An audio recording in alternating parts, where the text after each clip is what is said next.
yo soy Tamara Massa, soy licenciada en Trabajo Social y soy parte de la comisión directiva del Colegio Profesional del Chaco. La idea es, bueno, problematizar y ver un poco cómo son las intervenciones de nuestra profesión en este contexto actual. Ahora nos está acompañando la licenciada Segovia Laura, que ella es trabajadora social del equipo de salud mental de la provincia, y la propuesta que nos trae es intervención profesional del trabajo social, un abordaje desde salud en tiempos de COVID-19. Tamara, estoy participando, nos convocó la Dirección de Salud Mental a un grupo de profesionales para coordinar,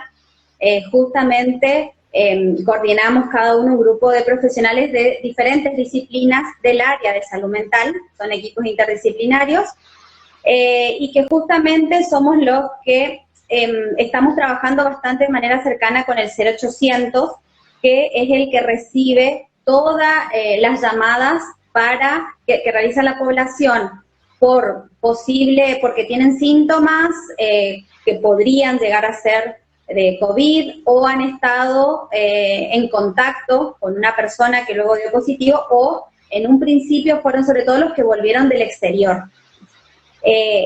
Estas personas se comunican con el 0800, obviamente que esta línea está sumamente desbordada por la cantidad de llamados que hay, y también en eso entonces, por suerte, surge la necesidad de la salud mental, que no todo puede resolverse por ahí con algunas medidas prácticas que son necesarias, y justamente ahí es donde nos da el pie para poder aportar desde la salud mental y específicamente del trabajo social. La idea que, bueno, me propusieron la comisión directiva, a la cual respeto mucho y rescato la labor que están realizando en esta situación, así que la verdad que quiero resaltar el trabajo que está realizando la comisión directiva actual del Colegio Profesional de Servicio Social del Chaco, que representa a Tamara.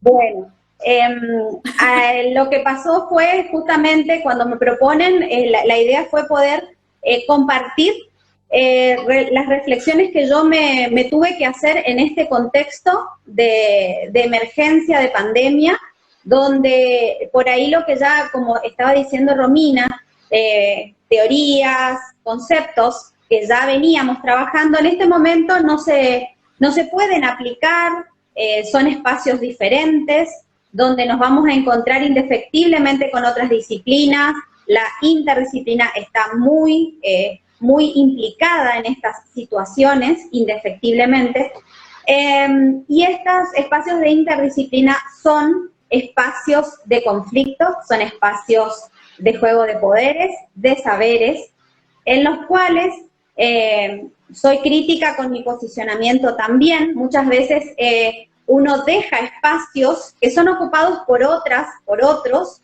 y son espacios que perdemos por nosotros, en nuestro posicionamiento, en nuestro quehacer cotidiano, por ahí no llegamos a ocuparlos, digamos. Entonces, la idea era poder compartirles las cuestiones que surgieron en esta situación de coordinar equipos, de trabajar la salud mental en este contexto. ¿Y qué fueron una de las primeras cuestiones que me planteo? Fue justamente el rever conceptos que hoy están cargados de nuevos contenidos, de nuevas formas, como son control social, ¿sí?, la ética profesional, nuestro posicionamiento. Esos conceptos me resultaron, nuevamente me surgieron en este contexto, me hicieron llevar a leer bibliografía sumamente actualizada. Si bien uno trata de actualizarse, es necesario escuchar a otras colegas y colegas también que pueden en este momento complejizar, problematizar, tensionar lo que ya sabemos. Un primer punto que me parece fundamental, y es con el que trato de poder entender esta situación totalmente imprevisible, cambiante, es los derechos humanos. Yo creo que el trabajo social tiene que nuclearse desde los derechos humanos para desde ahí analizar cualquier intervención, cualquier trabajo, cualquier lectura de la realidad que hagamos. Intervenir desde el enfoque de derechos. Me parece que estos derechos humanos son transversales a todas nuestras intervenciones. Son como lo que desde allí no nos podemos mover, ¿sí? Desde esta transversalidad de los derechos vamos a tomar a un sujeto portador de recursos, de necesidades, lo vamos a historizar, contextualizar, ¿sí? Vamos a tener en cuenta su subjetividad también, desde las subjetividades del trabajo social, ¿sí? La subjetividad que si bien lo contextualizo, entiendo en las estructuras sociales que lo determinan, también puedo llegar a individualizarlo desde su subjetividad, desde su recorrido, ¿sí? Bueno, con respecto a esto de tomar los derechos humanos, creo que a partir de ahí podemos empezar a pensar la pandemia, ¿sí? Cómo intervenimos nosotros como trabajadores y trabajadoras sociales, aferrándonos a esto como tal vez lo único inamovible, porque como bien hablabas hoy con Romina, es cambiante, o sea, ella planteaba de las estrategias. Bueno, las estrategias se hicieron hoy y mañana tal vez no nos sirvan. Las medidas de distanciamiento social tuvieron ciertas características hace un mes, hoy tienen otras. Lo mismo pasó con el uso del barbijo, digamos. Entonces, en ese sentido, me refiero que tal vez lo único que tendría que ser inamovible en este momento sería nuestro enfoque de derechos. Por eso, tenemos que pensar que las condiciones de quienes se enferman no son las mismas en una sociedad desigual como la nuestra. Partiendo de esto, para nuestro análisis, para poder pensar en las intervenciones, en la escucha de lo que nos pueden comentar los usuarios, las usuarias de los padecimientos, vamos a tomar, me parece que tendríamos que tomar los determinantes sociales, así como también las condiciones materiales y simbólicas de los sujetos con los que trabajamos. Con determinantes sociales, de manera general, es justamente todo lo estructural, todo lo macro. Los condicionamientos materiales y simbólicos, ahí vamos a poder hacer un poquito esta lectura un poco más individual. Para hablar de determinantes sociales, como mencionó Romina, no podemos dejar de hablar del capitalismo, ¿sí? Y acá voy a tomar a una filósofa catalana, española, que se llama Marina Garcés, que la verdad que leí un artículo, en una entrevista que ella hizo, está en una publicación que se llama La Marea, es una revista digital, por si les interesa. Es muy interesante, ella habla específicamente de lo que es el control social, obviamente es de la filosofía, pero así como hablamos de lo que es la interdisciplina, es bueno tomar saberes de otras disciplinas, no para repetirlos, sino para poder aportar a nuestra disciplina, ¿sí? Sin temor a perdernos, siempre que nosotros utilicemos estos conceptos para poder hacer una lectura propia, ¿sí? Entonces, ¿qué me llamó la atención y por eso lo quería compartir este concepto? Ella dice que el capitalismo se va a basar siempre en capas de precariedad económica, social, material y, por supuesto, sanitaria. Y a medida que se basa en estas capas, por otro lado, está la productividad, la actividad, el crecimiento. Eso ella plantea como general y que permite entender lo que es una patología en este contexto, una enfermedad como es el COVID. ¿Qué pasa? Justamente este tipo de organización, ¿sí?, como es el capitalismo, no va a parar la productividad, el crecimiento económico, para proteger a quienes explota diariamente, ¿sí?, a la población que tiene múltiples derechos vulnerados. Entonces, ¿qué pasa? Vuelve a vulnerar los derechos de quienes ya fueron dejados al margen. Por ejemplo, adultos mayores, por ejemplo, personas con padecimientos mentales, ¿sí? Que ese es por ahí nuestro ámbito. Son personas que económicamente no son productivas para un sistema que se basa en la exclusión, ¿sí? En la productividad. Entonces, desde allí tiene esa lectura del sujeto, ¿sí? Útil, que no es útil, queda al margen.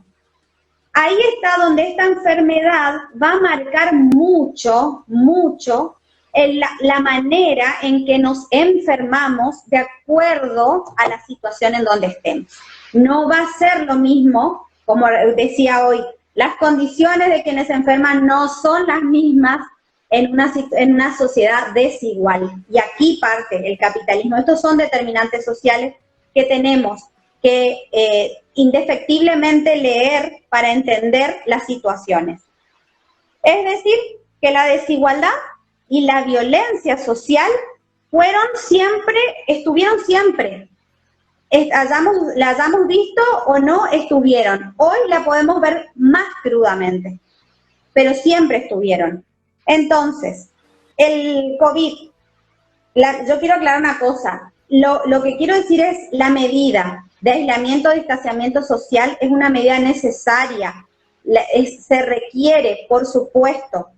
Lo que yo quiero decir es que tenemos que ser conscientes que aunque fuera necesaria, que lo es, va a tener consecuencias en la cotidianeidad, en la vida de todos los sujetos con los que estamos trabajando, ¿sí?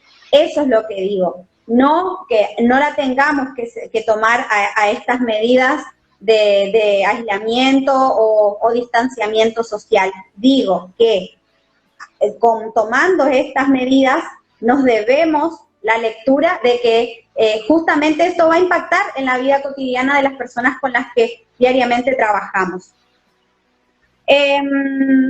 Y con respecto a estos determinantes, también poder comprender, y esta filósofa catalana lo menciona, no es la primera vez que hablamos de un confinamiento, dice ella, una sociabilidad confinada, dice ella, porque ya hubo en guerras, ya hubo en otras este tipo de enfermedades, también hay en lo que son las reclusiones, personas que tienen las reclusiones carcelarias, ¿sí? Los guetos, pero ¿cuál fue la distinción de esta pandemia?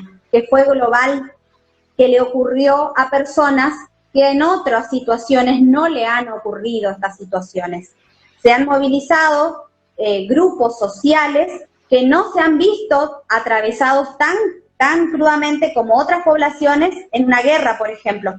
Sabemos quiénes son a quienes convocan para las guerras, ¿sí? Sabemos quiénes no son convocados en una guerra. Bueno, en esta pandemia, justamente esta población que ha estado a través de privilegios situacionales, gozan de ciertos privilegios y de derechos que se les cumplen al 100%, estas poblaciones hoy, justamente en esto, han tenido que enfrentarse también con este temor de la pandemia. Y por eso, tal vez pensar lo que sería la diferencia del clasismo en cómo sobrellevar el confinamiento. Entonces, cuando hablábamos también de justamente las condiciones materiales y simbólicas, allí es donde tendríamos que pensar por ahí ciertos puntos. Territorio, ¿sí? Cómo se habitan los territorios, la vida cotidiana, cómo se desarrolla la vida cotidiana, las instituciones, los sujetos, sus subjetividades, cómo los historizamos, las trayectorias de vida. Ahí tomo por ahí a Carballeda cuando él habla justamente de las trayectorias, lo importante de escuchar esta trayectoria de esta persona que hoy nos dice algo, que se va a entender de otra manera cuando escuche esa trayectoria, ¿sí? Y entonces también nos tendríamos que pensar en cómo las comunidades ocupan los espacios. Podemos tomar una falsa generalización de un imaginario social de una casa que tiene 4 paredes, un muro perimetral, que tiene una delimitación con un afuera bien delimitado, y cómo nosotros entendemos en las comunidades los espacios, ¿sí? Que se ocupan por fuera de los imaginarios sociales, que tienen que ver nuevamente con una ideología de clase, ¿sí? Cuando hablamos de una casa y quedarse adentro, no salir, ese discurso de los medios de comunicación está dirigido a cierta clase social que no es generalmente con la que nosotros después nos encontramos, como hablabas hoy con Romina, con usuarios, usuarias que no cuentan con una red de contención por fuera de las instituciones de salud mental, u otras instituciones también de otros ámbitos, ¿sí? Entonces, los espacios en las comunidades, adentro y afuera es diferente, ¿sí? Las calles son espacios cotidianos, son espacios conocidos, no son espacios de sociabilidad, de recreación. Entonces, es necesario entenderlo esto también. Tenemos que ver desde los espacios privados, ¿sí? Lo que son los espacios donde habitan estas poblaciones, o cada tipo de población, donde hablamos de hacinamiento, donde hablamos de violencias, ¿sí? Como ya estuvimos hablando justamente en estas charlas, se fueron tocando estos temas, ¿sí? Donde se recrudecen los episodios de violencia, lo podemos ver a través de los femicidios, y lo que es la niñez, ¿sí? Que justamente podemos decir que está tan ligada a la cultura. Este aislamiento también tiene que ver con un aislamiento cultural para la niñez, al no tener elementos tecnológicos para poder acceder a las clases virtuales, por ejemplo, donde hay una familia numerosa donde tienen que compartir un celular y tienen tareas, varias hermanas, hermanos, ¿sí? Entonces, eso también tenemos que leerlo al momento de poder estar escuchando e interviniendo. ¿Por qué digo eso? Porque no... Sí, Tamara, decime. No, justo se me vino que si hay algo que nos trajo esta pandemia, pensando en salud mental, ¿no? Y todo esto que venís problematizando, es que sí, todos somos vulnerables ante el virus, pero no todos estamos en igualdad de condiciones, digamos, y nos afecta. Y si hay algo que vino a visibilizar, es justamente eso, la desigualdad social y cómo... y me parece que ahí se puede pensar también las estrategias de sobrevivencia de las familias, ¿no? Totalmente, Tamara. Ahí está la clave para entender esto, ¿sí? Ahora también voy a comentar otro que se relaciona mucho con los medios de comunicación y lo que implica. Estas estrategias de sobrevivencia, de supervivencia, de poder salir, ahí es donde nosotros, como trabajadoras y trabajadores sociales, debemos hacer algún tipo de lectura. Tal vez no resuene ya en una política, en una política social donde esto pueda ser tenido en cuenta, pero desde que se lo diga, desde que nos juntemos como ahora a problematizar, ya estamos haciendo algo. ¿Por qué? Porque no podemos ponernos contentos cuando suben fotos de que detuvieron a tantas personas por haber salido, digamos. Y ahí tenemos que ver imágenes, tal vez sin el sonido. Fijarnos lo que fue, por ejemplo, jóvenes que están siendo detenidos en las comisarías de barrios donde tienen muchísimos derechos vulnerados, y lo que fue, por ejemplo, que no detuvieron a un surfer de Buenos Aires, creo que fue el chico, que él se negó a un control y no lo detuvieron en ese momento. Después no sé cómo fue. Entonces, tenemos que evaluar. Ahí está el confinamiento clasista, no es lo mismo. Porque este joven... No. Mira, a mí me pasó, acá en Villa Ángela, me pasa que si salgo en moto, seguro que el control policial me detiene. Y si salgo en auto, es como, pase. Y soy la misma persona en diferentes medios de transporte, y la actitud es otra. Y no, o sea, no por esto estoy juzgando, pero me parece que como problematizando esta categoría, me parece que está bueno. Exacto, exacto. No es juzgar, es justamente que nos hagan ruido las cosas. Ahí está, digamos. ¿Por qué? ¿Por qué suben acá en Resistencia, en Barranqueras, suben la policía a los colectivos a pedir justamente documentación, permisos, un montón de cosas a la gente que se moviliza en los colectivos? O sea, tendríamos que justamente entender también estas problemáticas. Yo quisiera que podamos hacer una estadística de todos los números de personas detenidas. Yo quisiera saber de qué poblaciones estamos hablando, ¿sí? ¿De qué poblaciones? Sí, sí, sí, y general, y por lo que se ve y por lo que se escucha, digamos, en los medios de comunicación, son los que menos recursos económicos tienen. Exactamente. Y bueno, con respecto a esto justamente, y por ahí desde esto del de salir y ser castigados por salir, es poder entender que en estos espacios habitables, tal vez no son habitables, pero son habitados por personas que están hacinados, que están totalmente con limitaciones edilicias, justamente cuando creo que el transgredir la norma a veces es una forma de preservar la salud mental y la subjetividad, porque mantenerse en un espacio tan chico con situaciones de violencia, situaciones de un montón de otras situaciones de abuso, justamente el salir es una manera de preservar justamente la salud mental de estas personas. Entonces, ahí es donde lo punitivo tiene que ir viéndose, porque si bien es una medida necesaria, estas mediaciones las podemos hacer nosotros los trabajadores sociales. No sé si otras disciplinas la pueden llegar a hacer, ¿sí? Esta lectura, ¿sí?, de esto que vos comentás, que vos sola te vas en un medio de movilidad y en otro, y la situación es diferente, bueno, justamente esa lectura creo que nosotras, las trabajadoras y trabajadores sociales, somos las que podemos hacer.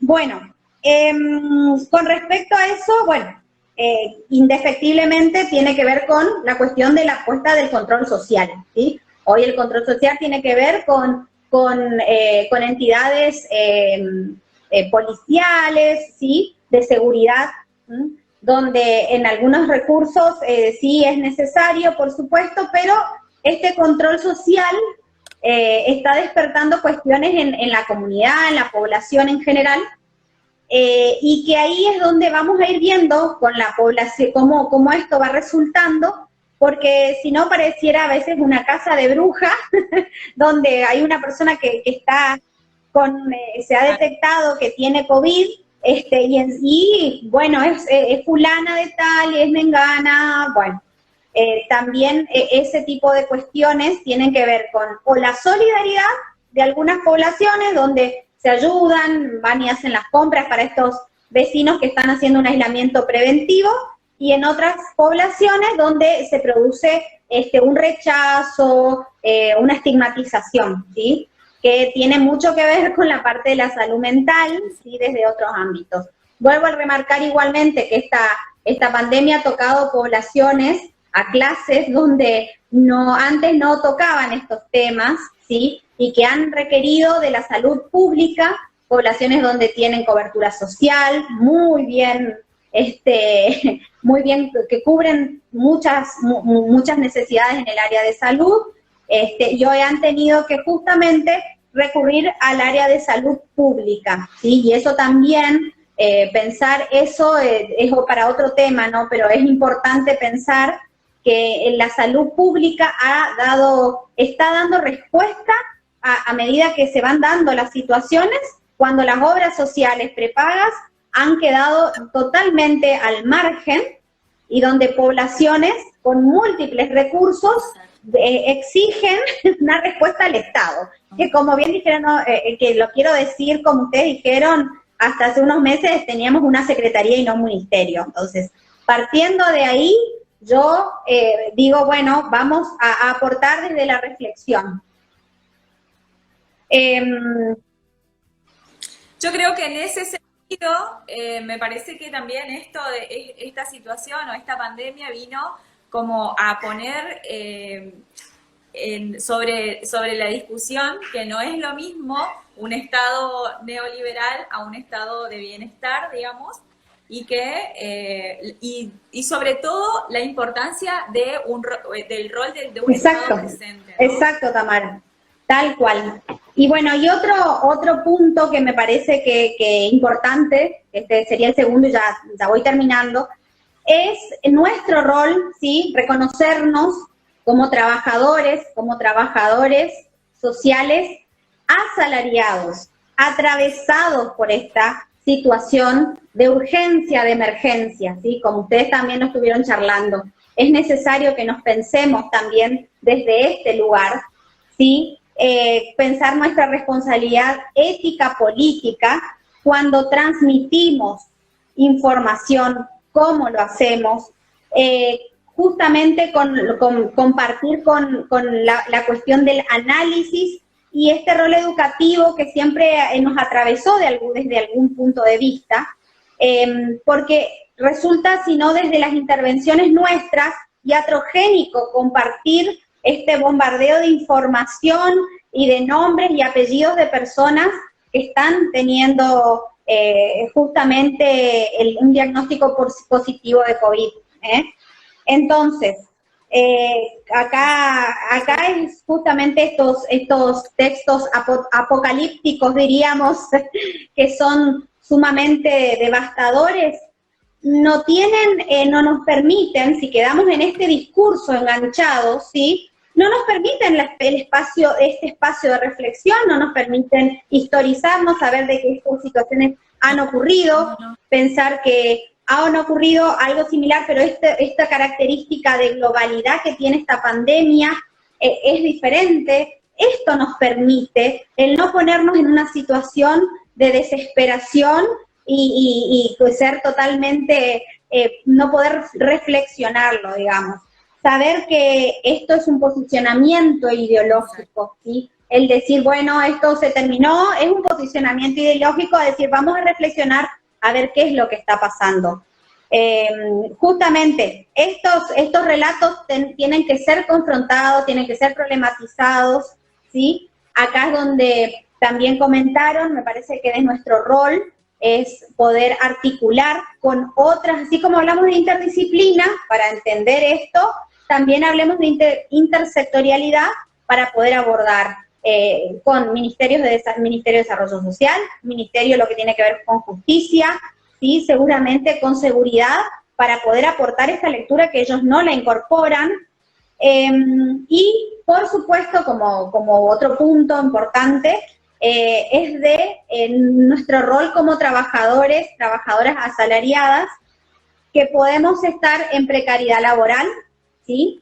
Que justamente aquí es donde me parece necesario que escribamos. Yo por ahí estoy leyendo algunos comentarios muy interesantes.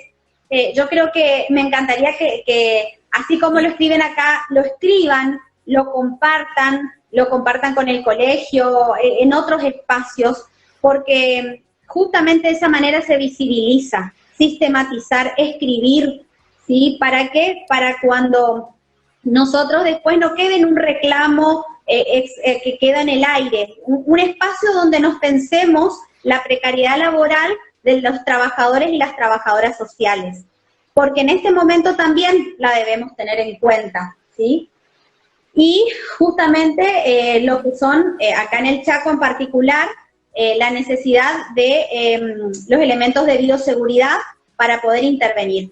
Es necesario plantearnos la necesidad de estos elementos, no exponernos, ¿sí? Es necesario reclamar estos elementos, y si no se pudieran, tener la parte de la creatividad de buscar otras estrategias. Nosotros, para intervenir, debemos nosotros tener, y eso por ahí en la parte de salud mental lo trabajamos mucho, ¿sí? lo que es la exposición, el poner el cuerpo hasta dónde, ¿sí? Justamente una buena intervención es la que puede delimitar hasta dónde yo me expongo y hasta dónde pongo el cuerpo, porque que yo termine con algún tipo justamente alguna situación desagradable que yo atraviese, no va a mejorar para nada una intervención, ¿sí? Entonces, me parece, como para ir concluyendo, me parece importante poder poner en agenda, ¿sí? En agenda esto, nuestro rol como trabajadoras y trabajadores sociales, asalariados, precarizados en muchas situaciones, poner en agenda la necesidad de teorizar, de escribir, de animarnos, ¿sí? Y justamente también cómo desarrollar, y eso tal vez nos implica para articular con otras instituciones, con otras profesiones, poder abordar estrategias, ¿sí? que tengan en cuenta los recursos materiales y simbólicos de la población para que puedan afrontar este aislamiento, este distanciamiento social, ¿sí? Esto tenemos que poder aportar los recursos materiales y simbólicos de la población para poder entender el distanciamiento y el aislamiento social. No todos padecemos de la misma manera ante las mismas situaciones. Tiene que ver con recursos subjetivos propios y tiene que ver con determinantes sociales. Muchísimo que ver con eso. Así que bueno, eso era más o menos, Tamara, lo que quería aportar, reflexiones que me las hice yo como para ir pensando en voz alta. Así que bueno, eso sería más o menos. Sí, está buena esta invitación que estás haciendo de invitar a los colegas, digamos, al registro y poder problematizar. Si bien me sucede en la cotidianidad que no tenemos respuestas o soluciones o recursos para resolver en lo inmediato, pero sí tenemos voz y tenemos como el capital teórico como para poder problematizar y hacernos escuchar a través de la profesión que nos respalda, ¿no? Y por supuesto que el colegio está abierto a todas las propuestas y a todos los reclamos, como lo venimos haciendo, digamos, pero me parece que este también es nuestro momento para decir, bueno, si bien lo sanitario o lo biológico, o sea, el determinante biológico en estos procesos de salud de enfermedad es lo que está prevaleciendo, pero veníamos con un tejido social roto, con instituciones bastante achicadas y bastante desbordadas por montones de determinantes. Me parece que hoy es como el momento de que el colectivo profesional de trabajo social levante la voz, levante las banderas y nos hagamos escuchar, digamos. Exactamente, coincido totalmente, Tamara. Y nosotras que estamos en salud pública, digamos, es como la constante de decir, bueno, acá falta, acá, y es como, bueno, sí. ¿Qué hacemos, digamos? Buscando estrategias constantes con los municipios, armando redes todo el tiempo, que por ahí decís, bueno, no lo tenía agendado, no lo tenía, pero bueno, vamos. Exacto. Por acá. Y yo creo que esa... Y me parece sí, te escucho. Sí, hay algo que siempre le digo a los colegas, es que por ahí muchas estrategias pueden fracasar, caer, pero la idea es, bueno, seguir reinventando. Exactamente. Y en esas intervenciones que se reinventan, es necesaria la reflexión, ¿sí? Porque justamente ahí es donde indefectiblemente estas estrategias están siendo pensadas y armadas para y con un otro. Entonces, a veces, desde nuestra subjetividad, intervenimos y articulamos un montón de estrategias y nos olvidamos de este otro que es el que nos interpela con un montón de situaciones y armamos una súper estrategia que después no resulta porque nunca tuvimos esta cuestión de mirar al otro y de ir armando con el otro. Entonces, ¿cómo podemos hacer en estos espacios de reflexión, de supervisión, de justamente tomar el conocimiento de una colega, de un colega que puede estar en nuestro ámbito, que puede estar en otro ámbito, me refiero a salud, desarrollo, y dialogar, hacer una supervisión? Esta escucha del otro o de otra persona es lo que enriquece mucho nuestras prácticas. Ahí es donde esos espacios que si bien yo cuando estudié ya lo teníamos a la materia supervisión, es un espacio que nosotros no lo hemos trabajado tanto. Y con respecto a mí, por ahí el temor es el temor de escribir, cómo escribo, la teoría, que se entienda. Yo creo que con el tiempo por ahí uno tendría que ir escribiendo y después tal vez en un encuentro con otro o en alguna lectura es donde uno va mechando con alguna teoría. No pensar que tengamos que encontrarnos con un texto que pueda ser, no sé, altamente un tomo, sino que artículos, pensar, para que permita a otros también confrontarnos, no estar de acuerdo, y bueno, ahí está, digamos. Exacto. Sí, totalmente de acuerdo. Un Ateneo. Exacto. Lauri, tenemos 23 preguntas, pero vamos a ir viendo que una dice, ¿qué desafíos podemos pensarnos como trabajador social en la pandemia? En la pospandemia, bueno, sí. Yo creo que ahí es un poquito esta cuestión de lo que planteaba Romina hoy, que en estas situaciones se dan como dos partes, digamos, en la comunidad, o algunos lazos que tienen que ver con fortalecer el lazo social con un otro, en este caso padeciente, o si no, encontrar al otro como alguien amenazante. Yo creo que ese va a ser nuestro desafío, de ir leyendo, ¿sí?, en las noticias, en nuestro trabajo cotidiano, ir leyendo estas situaciones, cómo estamos viendo al otro. Tal vez un otro sujeto o una otra comunidad, ¿sí? Por ahí podemos hacerlo un poquito más macro, lo que fueron por ahí estos artículos que fueron a través de dos provincias, Chaco y Corrientes, que Corrientes es una provincia que quiero mucho porque ahí yo estudié, ¿sí? Conozco personas espectaculares, colegas nuestras y nuestros que estuvieron muy en desacuerdo, donde justamente pasaba esto. El otro era el Chaco, que tenía muchos casos de COVID, y entonces Corrientes hablaba de una enfermedad maldita, una cosa así habló. Bueno, esas lecturas podemos hacer. ¿Qué pasa por ahí? No solamente entre dos vecinos un poquito más grandes, con la población de un lado a otro, ¿sí? ¿Qué medidas son necesarias para resguardar nuestra salud y qué medidas tienen que ver con una lectura del otro como amenazante? Yo creo que por ahí estaría necesaria la lectura. ¿Cómo se dan ahí los territorios, no?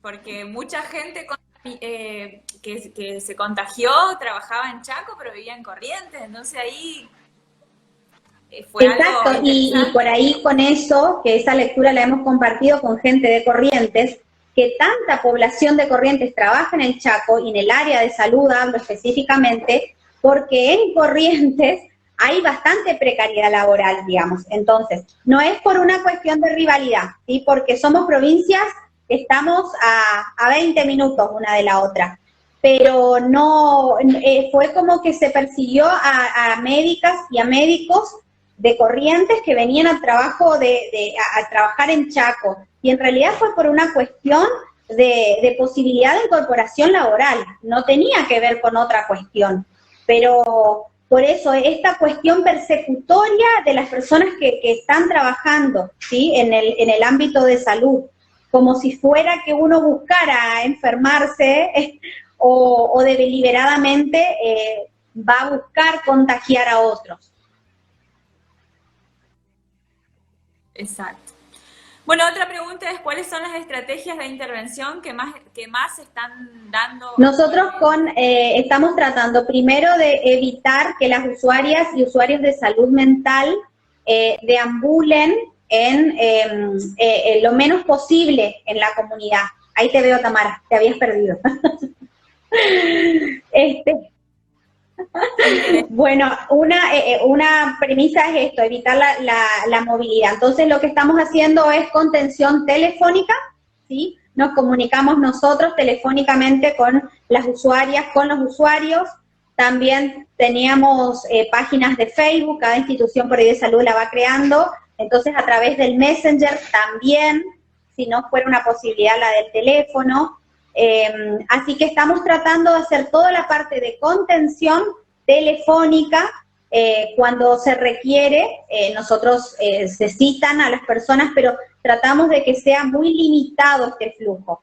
Otra cosa que estamos teniendo en cuenta es esta movilidad de justamente las usuarias y los usuarios, que está pasando que los detienen cuando están yendo al centro de salud o al hospital, ¿sí?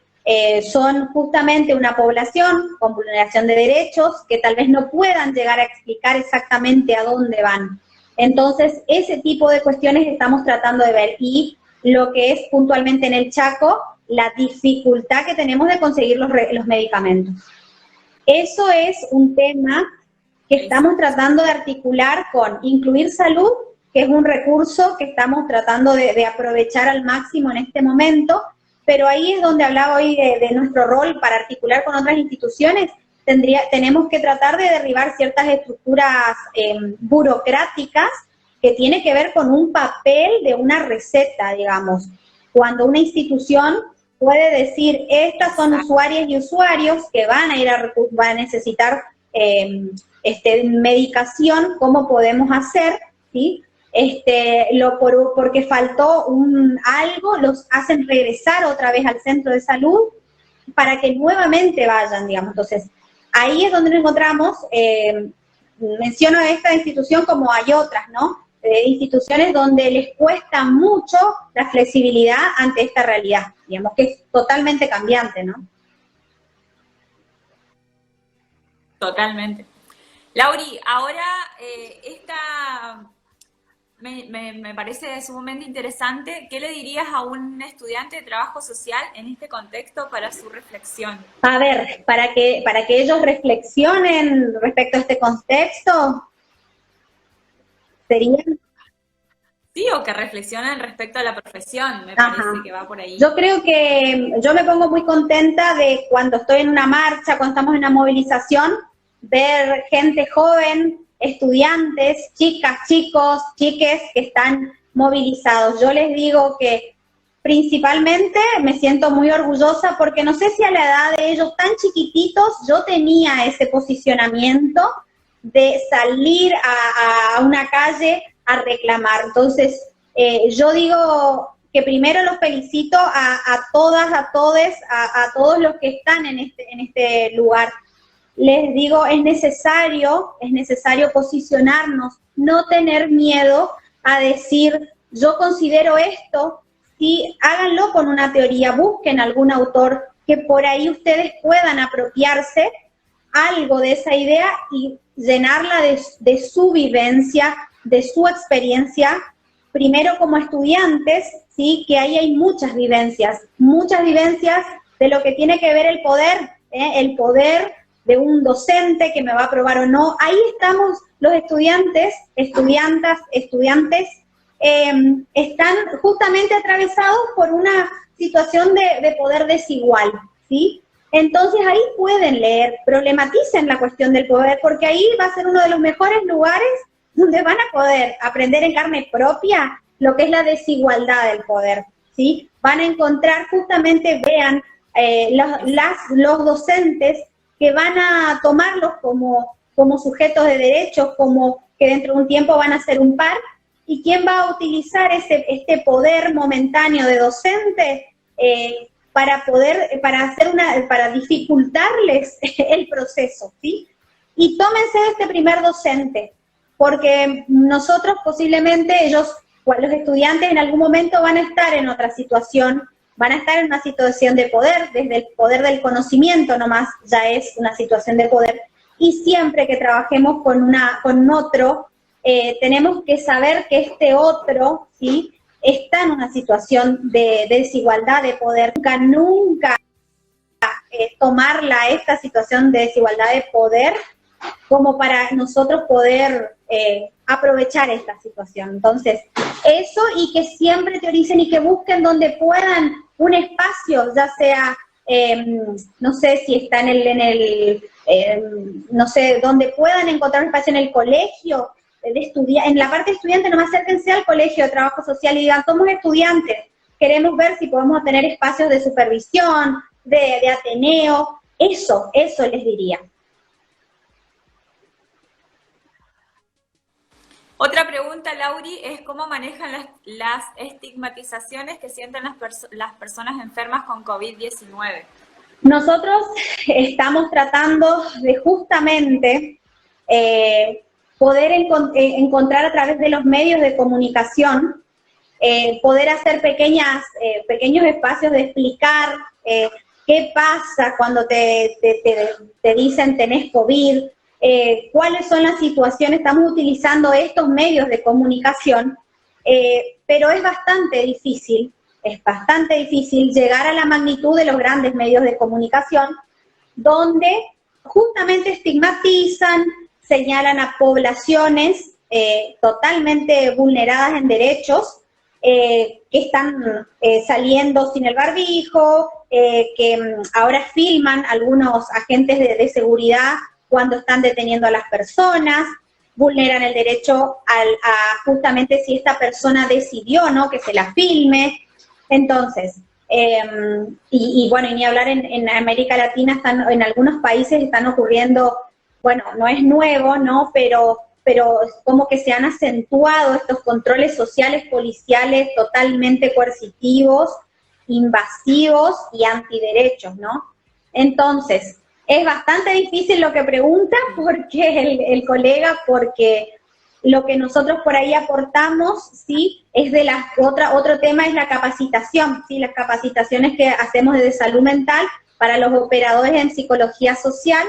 Ellos son los que están al frente de las líneas de los 0800, la formación no es, la formación de ellos, no, por ahí en este momento el COVID desborda los recursos con los que ellos fueron formados, entonces en este caso es importante poder capacitar, ¿sí?, y poder ir trabajando estas cuestiones mientras que podamos con los medios de comunicación, la capacitación y los espacios de socialización de información, y por ahí, como decíamos hoy, con los medios de las noticias que nos llegan, no ser un repetidor de todas estas informaciones en el 80% falsas.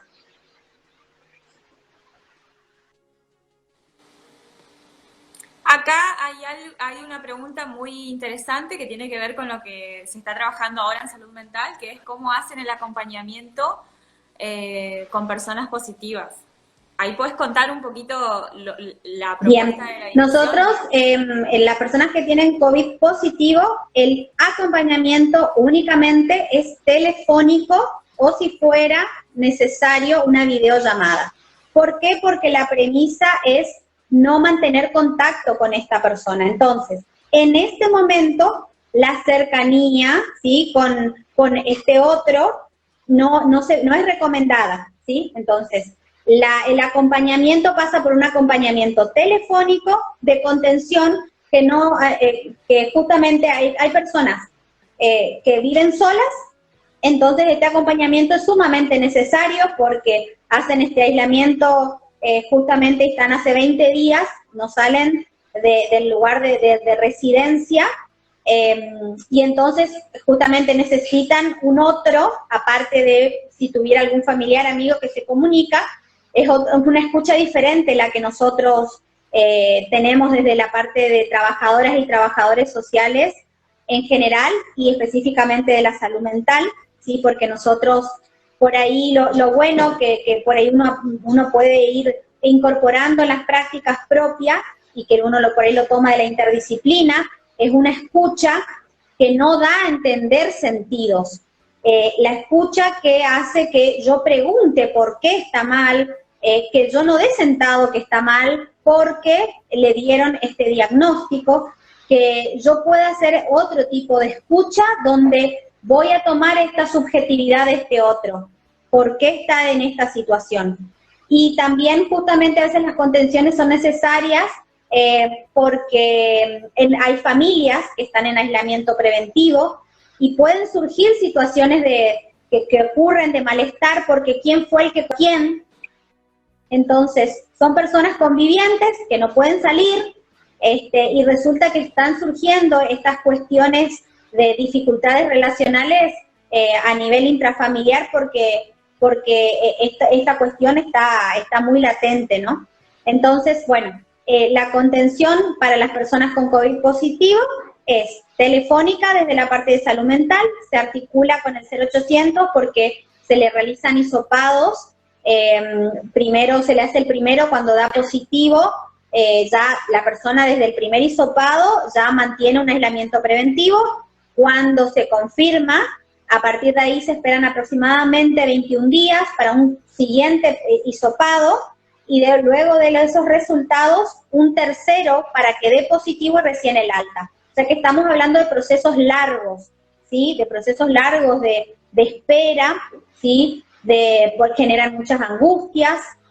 Algunas angustias tienen que ver por supuesto, con recursos que tienen estas personas, que no tienen la necesidad de saber cómo van a llegar a fin de mes o cómo van a pagar las cuentas, porque ese no es su padecimiento. El padecimiento tiene que ver con regresar a un trabajo, poder estar en contacto directo con otras personas. Y tenemos los padecimientos de otras personas que sí tiene que ver con cómo pagar un alquiler, por eso son necesarias estas medidas estatales de que no se puede desalojar a una familia porque no paga un alquiler, ¿sí? Entonces, con que hay personas que hoy, por ejemplo, para evitar un despido, empresas de colectivos que no despidieron a sus empleados, pero le han bajado el 50% del sueldo. Y estamos hablando por ahí de un sueldo de 20.000 pesos. Entonces, estamos hablando de familias que están atravesando un diagnóstico de COVID positivo y también una disminución significativa de sus ingresos. Exacto. Acá hay otra pregunta interesante, Lauri, que es ¿cómo maneja el 0800 la salud mental de los niños si llaman solo a los padres o a los adultos? Justamente con la parte... O sea, ¿cómo es? Claro, la parte de niñez, acá en el Chaco tuvimos, bueno, no fue tan numeroso, fue bastante puntual el tema y se trabajó con el área de psicólogas que trabajan con niñez, ¿sí? Pero cuando se trabaja con niñez, se trabaja con los adultos que acompañan, ¿sí? Porque en particular, a veces el acompañamiento lo requieren más los adultos que las y los niños en el ámbito del acompañamiento y de lo que resulta esta enfermedad. Entonces, también sumo la parte de jóvenes, ¿sí? En la edad de adolescencia.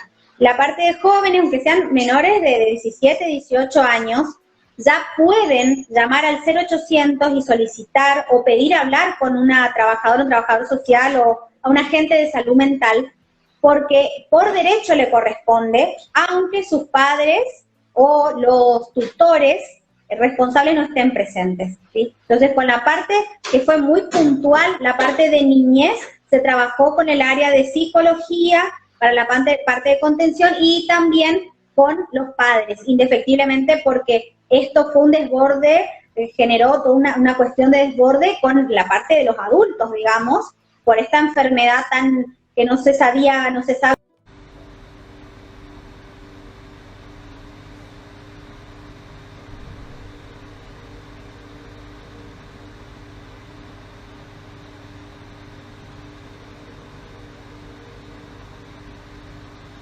Hola colegas, a los que se están uniendo a la nueva transmisión, vamos a ver si se conecta Laura de nuevo.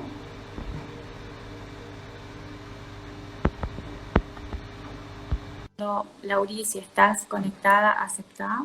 Ahí te mandé para que te enganches. Oh. Conectando. Ahora sí. ¿Ahora sí? Bueno. Sí, ahora sí. Buenísimo. Yo a los colegas y no colegas que están viendo pido mil disculpas por todas estas cuestiones de conectividad. La verdad que son justamente espacios nuevos a transitar. Tal cual.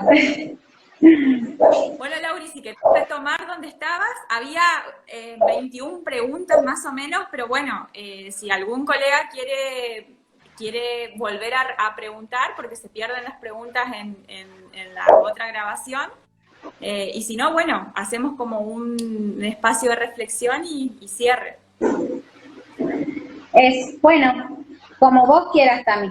Estábamos hablando de salud, cómo se estaba trabajando la salud mental de los niños y con el 0800, digamos, sí, en eso. Exactamente, sí. La parte de niñez y adolescencia se trata de trabajar. Justamente la parte de niñez, indefectiblemente vamos a trabajar con las familias, con las personas con las cuales convive, siempre en el marco telefónico, ¿sí? Porque estamos hablando de familias que no pueden mantener contacto, ¿sí? con otras personas, entonces estos espacios telefónicos se van a ir dando de acuerdo a la necesidad. A veces son 2 veces en el día, a veces es un seguimiento semanal, cada 5 días. También por ahí fue una cuestión personal, esta cuestión de que esta persona pueda tener nuestro número de teléfono. Por ahí eso fue también un desafío, que al atravesarlo, porque la situación era lo que ameritaba, ¿sí? Salud Pública no tenía teléfonos oficiales como para brindarnos, entonces ante esta urgencia que hablábamos hoy, este tipo de cosas, dijimos, vamos a llamar desde nuestros teléfonos. No sabíamos cómo esto podía resultar y muy gratamente podemos decir que no hemos tenido una sola persona que haya hecho un mal uso del tener nuestro teléfono, porque ahí decíamos, no sabemos si nos van a llamar cada 5 minutos o cómo, y la verdad que fue un temor por ahí que nos pudimos sacar.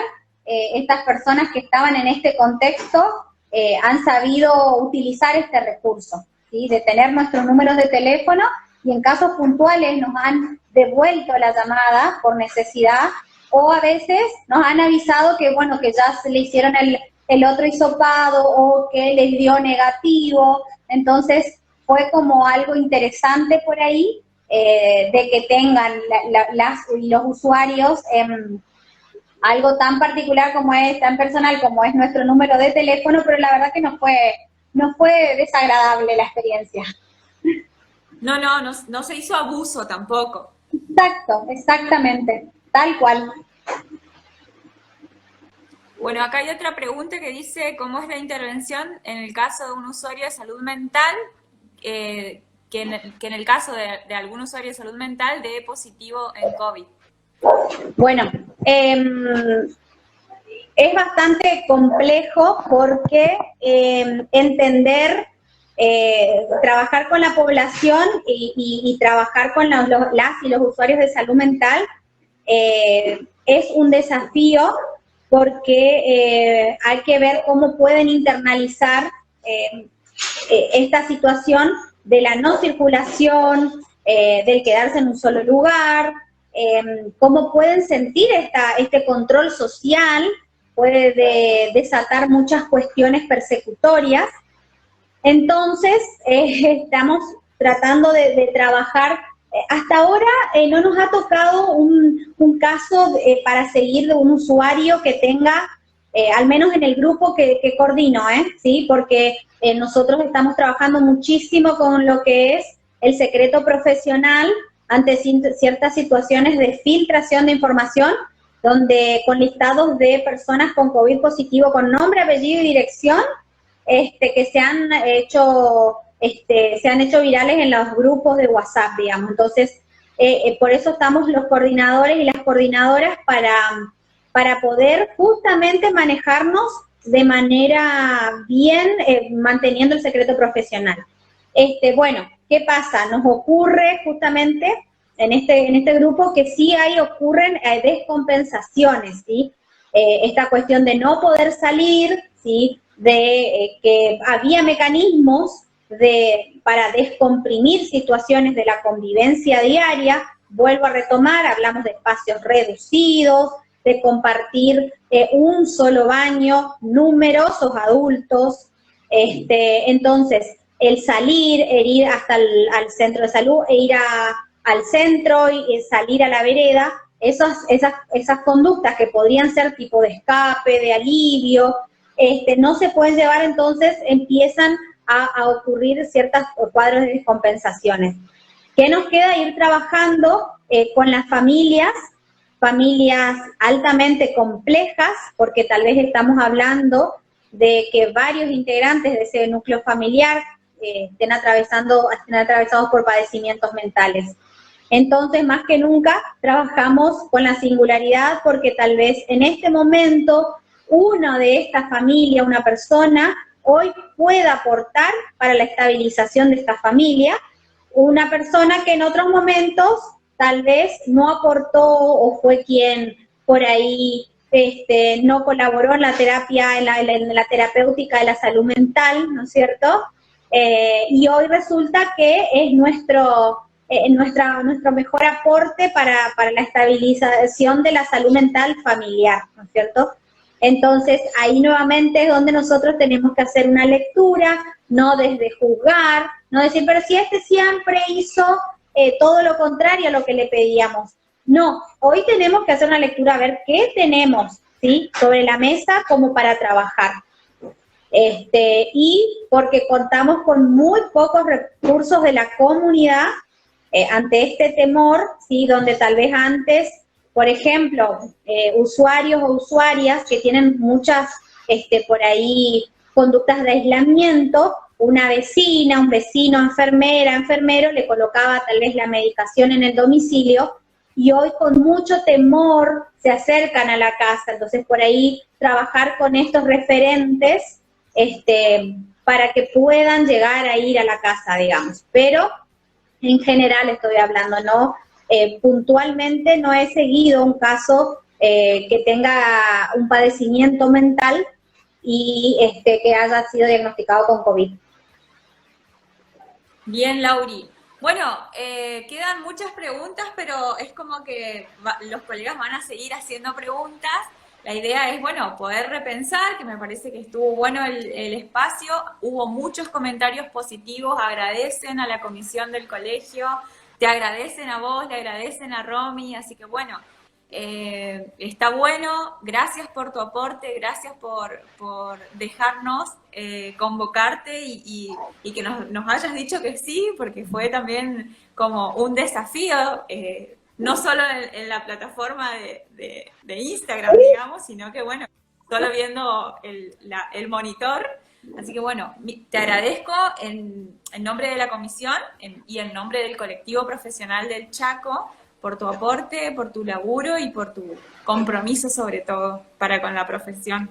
Bueno, muchas gracias. Vuelvo a destacar el trabajo que está llevando adelante la comisión del Colegio Profesional de Servicio Social del Chaco, para todas las colegas y los colegas que son por ahí de otras localidades, como para resaltar. Así que bueno, un abrazo enorme a todas, a todos y a todes, y gracias por aportar, por las preguntas, que la verdad que me sirvieron un montón también a mí para pensar. Gracias.